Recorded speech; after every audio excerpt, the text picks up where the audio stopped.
participante da marcha, eu acho interessante a gente fazer logo algumas, seriam quase postulações.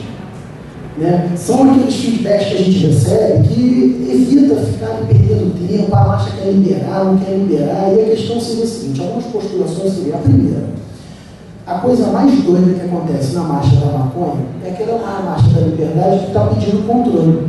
Estamos pedindo, controle-nos. Controle-nos. Por quê? Porque a circulação é evidente. Né?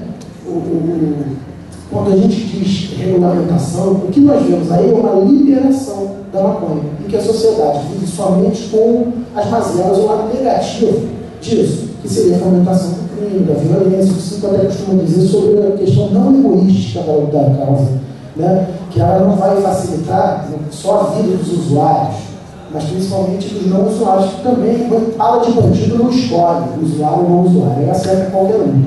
Outra questão que acham é que nós talvez estejamos lutando na marcha da maconha para que aumentem nossos direitos, nossas facilidades de uso. Pelo contrário, na medida que se aproxima a questão da maconha até com a questão do álcool, por exemplo, talvez algumas dessas nossas facilidades venham até ser reprimidas. Por exemplo, eu não dirijo bebendo.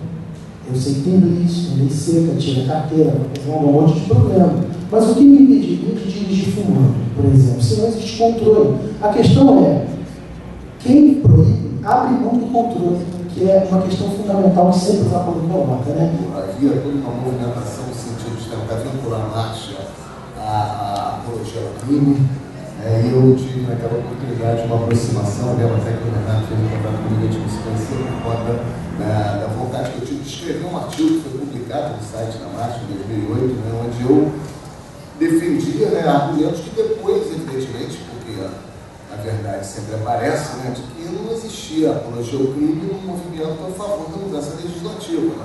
Se é a favor da mudança da lei, isso depois foi confirmado, evidentemente, pelo Supremo, embora o Supremo possa nos surpreender, né, em vários aspectos, nesse, pelo menos, né, a garantia, né, da Constituição foi preservada, o direito à livre manifestação do pensamento da cidadania foi garantido à marcha, e isso é uma coisa que me marca muito, né, porque naquele momento saiu uma matéria no Globo, o delegado da Polícia Civil apoia a marcha da maconha.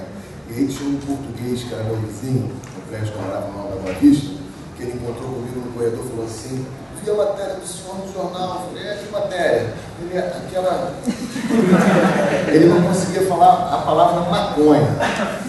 E muitas pessoas não conseguem falar. E aí eu e o Lu, que a gente estava conversando, até o encontro também, a gente estava com a vontade de fazer algumas camisas. Eu falei: vamos fazer uma camisa disso? Eu falei: vamos. Aí a gente teve a ideia de fazer essa blusa aqui que eu vou mostrar para vocês. Espera aí.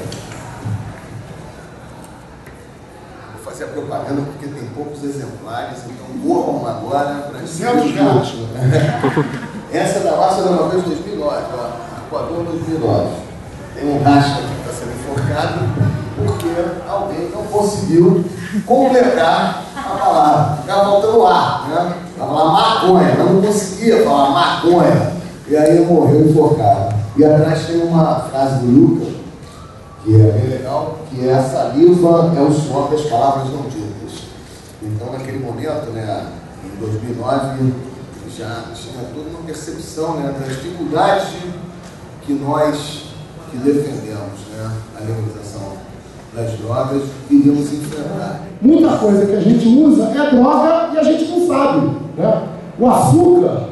Então, toda vez que eu pergunto qual é a droga que mais causa dano no mundo, e já as pessoas respondem: é o álcool. Aí eu: não é o álcool, é o açúcar.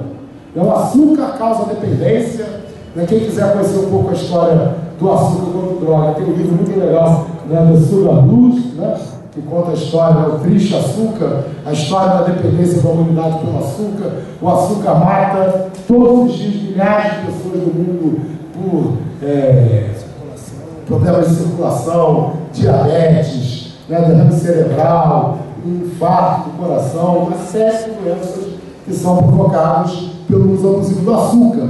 E quando o médico proíbe o açúcar, né, é uma tragédia. Então, quantas e quantas pessoas não conseguem parar de usar o açúcar e vão morrer porque não vão conseguir parar de usar o açúcar. Né? Então acho que a gente primeiro precisa começar a limpar o terreno dessa discussão, né? Então, algumas drogas são proibidas. Aí a gente tem que se perguntar por quê? Porque, olhando a imprensa fala do dia de hoje, né? Não conta a história, né? Então, esse debate sobre o porquê da proibição de algumas drogas é um debate praticamente desconhecido. Eu aposto que a maioria das pessoas, se a gente perguntar, vai dizer o seguinte: não, porque em algum momento juntou lá um grupo de cientistas, avaliou as drogas e definiu, não, essas são muito perigosas, tem que ser proibidas. Não foi nada disso que aconteceu, nada disso. Na verdade, a história da proibição das drogas, ela se confunde com a história dos conflitos culturais, dos conflitos entre as culturas, né? Quando você tem um conflito entre grupos étnicos, entre grupos culturais diferentes, o que você faz? Você criminaliza a cultura do outro, né?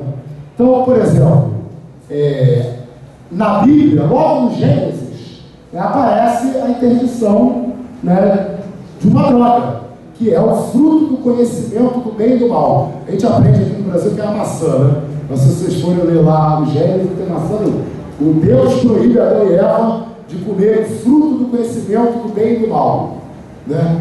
E o que isso representa? Isso é uma alegoria bíblica que representa o conflito do judaísmo nascente com os rituais xamânicos, né? Que é a religiosidade xamânica, que é aquelas formas de religiosidade que você utiliza substâncias psicoativas como uma forma de transcender o mundo dos homens e o mundo dos espíritos, né? O judaísmo condenava o xamanismo, né? Havia um conflito entre aquela religião que estava nascendo e as formas religiosas anteriores. E aí ela está representada na Bíblia, nessa interdição do fruto do conhecimento do bem e do mal. E ao longo da história, nós temos vários exemplos, né, desse tipo de conflito cultural virando, né, a criminalização de drogas, né?